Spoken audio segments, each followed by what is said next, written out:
گشت از پس از مرگی پدر پر دلم پر دلم گریم به مثال طفل گوهر دلم گوهر دلم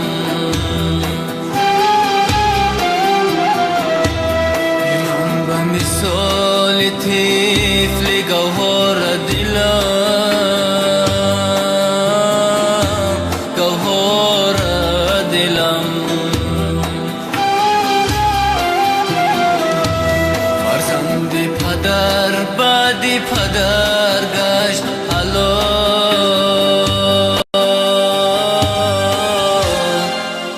در کشور دور روز آوار دلم آوار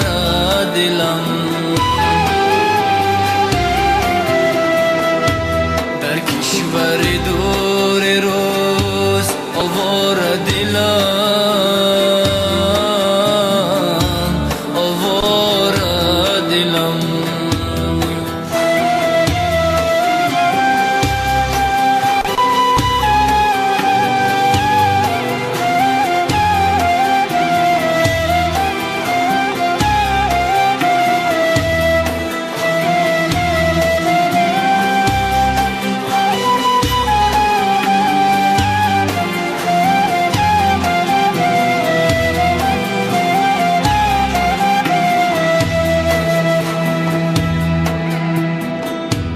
فرزندی پدر سوی پدر رفت بخواه خوش داری دو ابروی پدر رفت و بخواه خوش داری دو ابروی پدر رفت و بخواه چون برفی سفیدی کو چون شیر و پنیر در خاطرش موی پدر بخواه در خاطرش موی پدر بخواه که فرزندی پدر رفت و نگشت از دل خواب با جیگری پاره پاره با سینه چاق فرزندی پدر با مال خود کرده خویش یک خانه نو خرید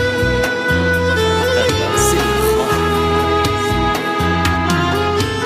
در فکری خیالی هر دویش مادر جان خونه خورد و نمه خورد کائنات خونه خورد و نمه خورد کائنات در طاقی بلندی آسمانا نگذاشت در طاقی بلندی آسمانا نگذاشت از سینه رحمی مادرم داد و فغان از سینه رحمی مادرم داد و فغان گشت از پس از مرگی پدر پر دلم پر دلم